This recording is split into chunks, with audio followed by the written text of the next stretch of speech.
नमस्कार दोस्तों, स्वागत है आपका आपके अपने चैनल शैडो इंडियन टीवी पर। आज हम बात करेंगे उस सवाल की जो हर किसी के मन में है। दिवाली आखिर 2025 में कब है? 20 अक्टूबर या 21 अक्टूबर? और लक्ष्मी पूजन का असली शुभ समय कौन सा है? तो चलिए जानते हैं सटीक और प्रामाणिक जानकारी। तारीख की बात करें तो पंचांग के अनुसार कार्तिक मास की अमावस्या को दीपावली मनाई जाती है।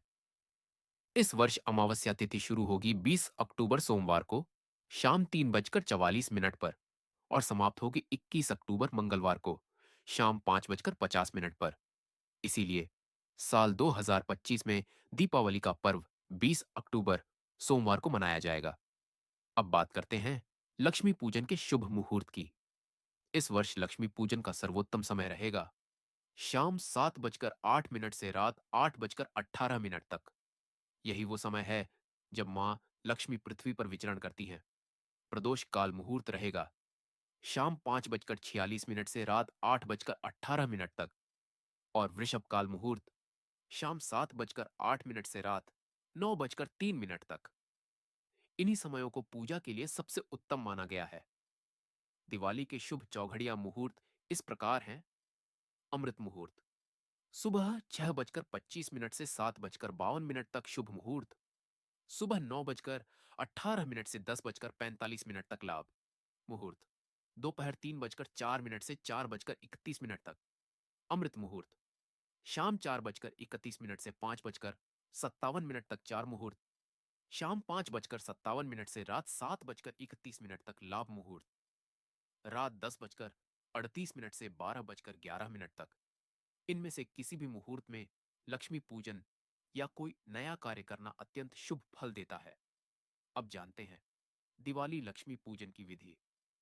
शास्त्रों के अनुसार दिवाली के दिन प्रदोष काल में मां लक्ष्मी और भगवान गणेश की पूजा करना अत्यंत शुभ होता है। सबसे पहले पूजा स्थल को साफ करें, फिर उस पर एक लाल वस्त्र बिछाएं। उस पर मां लक्ष्मी और गणेश जी की प्रतिमा स्थापित करें। अब घी का दीपक जलाएं और भगवान को तिलक करें। फिर जल से भरा कलश रखें। मां लक्ष्मी को कमल का फूल और कौड़ियां अर्पित करें। अब ए ओम श्री ह्रीं क्लीं महालक्ष्मी नमः मंत्र का 11 बार जाप करें। पूजन के बाद घर के हर कोने में दीपक जलाइए, क्योंकि कहा गया है जहां दीपक की रोशनी पहुंचती है वहां अंधकार और दरिद्रता का अंत हो जाता है। दिवाली का आध्यात्मिक अर्थ भी समझिए। यह सिर्फ रोशनी का त्योहार नहीं, बल्कि अंधकार पर प्रकाश की, असत्य पर सत्य की और नकारात्मकता पर सकारात्मकता की विजय का प्रतीक है। इस दिवाली सिर्फ घर को नहीं, अपने मन और विचारों को भी प्रकाशित कीजिए और मां लक्ष्मी से यही प्रार्थना कीजिए कि हर घर में सुख, समृद्धि और शांति बनी रहे। तो दोस्तों, अब आप